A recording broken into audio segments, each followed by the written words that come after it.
Hey guys, welcome back to Clubhouse Kids. We are at the end of October, and so Monday we'll start our new November theme. And so I'm just going to take you guys along and show you how I kind of just reset my classroom for the month. So in this video, I'm going to be putting away all of my October materials.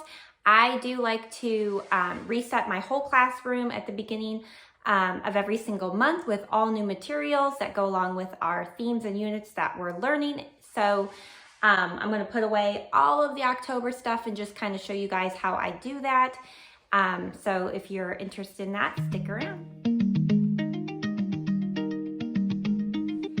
So the first center that I'm going to put away is our October block center. I like to use a banker box for every single one of the months for my block center. So anything that is themed that only comes out during the month of October goes in my banker box. And then anything that is a rotating toy, meaning that I use it more than, just in the October block center, it might also be used in a different month. I keep separate on a different shelf in my attic. And so for this month, we had these blocks out. And so this will be separate. I will not put that in this banker box.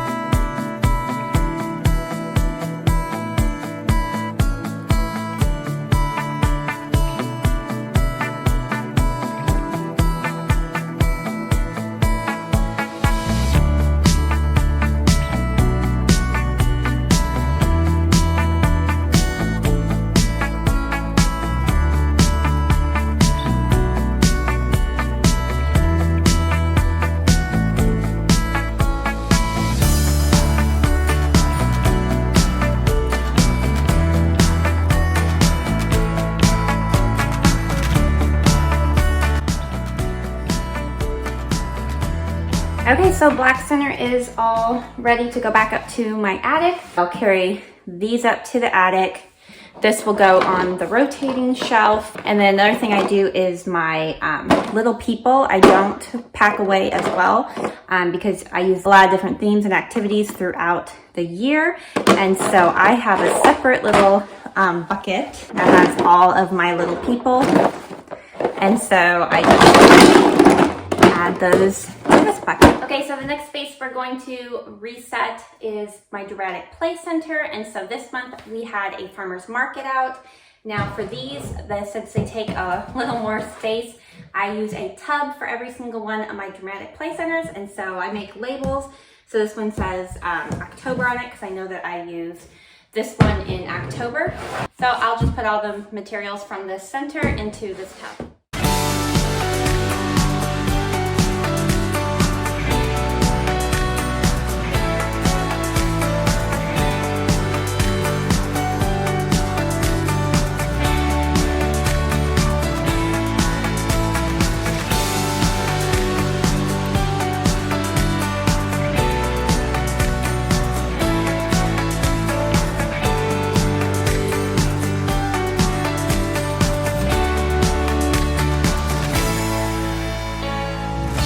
Okay, so I fit everything into the bucket. It does take a little finagling how to get everything to fit right. I do like to put the any printables on top so that they don't get squished throughout the year. But I do not take labels off of my baskets and buckets, so then I don't have to do it again when I pull this dramatic play center out again. So that is ready to go to the attic. Okay, so the last area we have to kind of clean up is our, this is kind of what I call our learning area, the teacher table, our circle time board with all our books, and then a lot of learning materials go on this shelf right here. And so what I like to do is I like to have 2 banker boxes for every single month. So I have 2 for October here. This one is already full. It's because as I switch out learning materials every week, I start to put them away. This one has room for some of the materials that are out all month. So I'm going to put away a couple of our free time toys.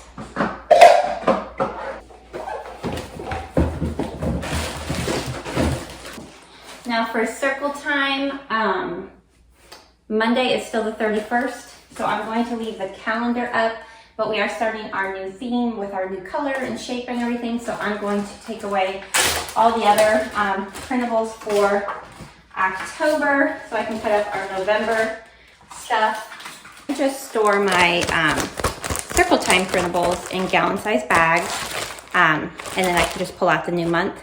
These are my weather charts, and since we are still in the season of fall, those will stay out, so those will stay the same. And then I put my circle time songs just right over them, so then when we're doing circle time, the kids can see the songs, and then I can reach back here and grab whatever weather poster we need.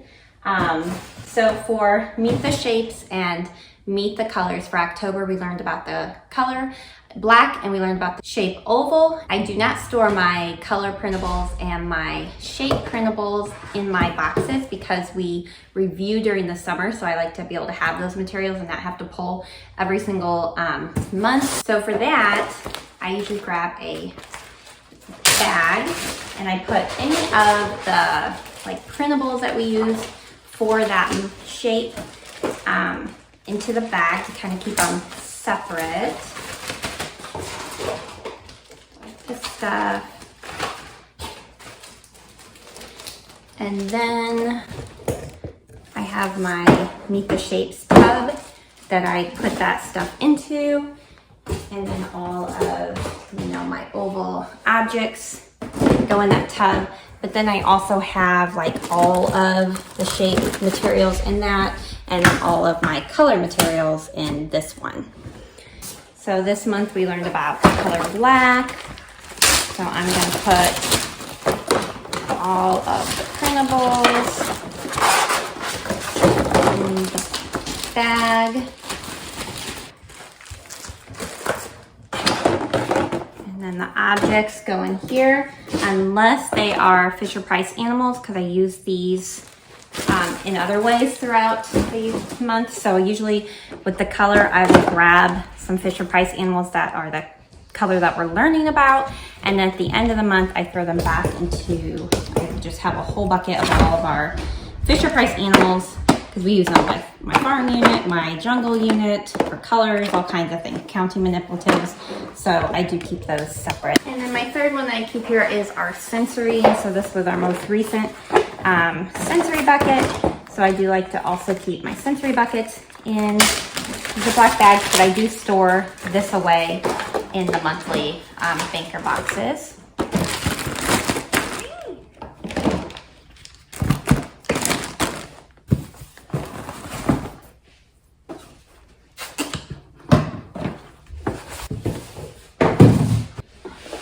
So here's kind of the setup over here. In this area, I use the same shelf that I have in my block center, but this is kind of our learning shelf. And so I like to put the materials that I'm using for the day, you know, kind of up here. And then, you know, display our songs and any table activities I like to put here. And then I have 3 tubs going across. So I do our color of the month, we do our shaper of the month, and then usually our sensory here. And then this is also 3 drawers where I keep my 3 tot trays. And so this week I can put these ones away. They did a fine motor tot tray. My older students had to count how many clothespins to put on each spider, and my younger students just worked on pincher grasp of, you know, opening the clothespin and releasing it. And so they used the clothespins to make these spider legs, and so that one going to be put away. And our second top tray this week was a matching game, so they matched the spider color to the same spider web. And then the third one, oh, my third one was, I didn't have one in here because we did Meet the Shape, and so we worked in our Meet the Oval box. Okay, this is the closet off of my classroom, and so way up here I keep some of my rotating tot tray material, so I have some up there and then some right here, and then I store all of my little mini erasers that we use all the time for manipulatives, and then here's where I keep my little people, my Fisher Price animals, meet the shape stuff and meet the color stuff. And then over here on this tower, I have all my Play-Doh materials on the bottom. Here is where I keep all my sensory, literacy, math manipulatives, and then all just a bunch of random trays and bowls and things that I use all the time to hold a bunch of manipulatives or activity objects. And then up here I have my literacy buckets. And then usually what I do on the floor, stack my banker boxes that I'm using that month. So since I'm putting away October, I'll bring down my 2 November banker boxes and put them here, and then I'll usually just store the dramatic play bucket. We're going to do a pancake restaurant this month, and so I'll usually just store the empty tub there, so then at the end of the month I can pull those out. But then the banker boxes I fill up and take new activities out of throughout the month. And so this is really convenient to have this closet off of my classroom, but all the other materials that I'm going to put away will go up into the attic. And so since I have teenage boys, that is what they're going to do. They're going to carry all this stuff up for me, and so then I can pull down all of my November materials. Thanks for watching this video, guys, and I'll see you in my next one. Bye!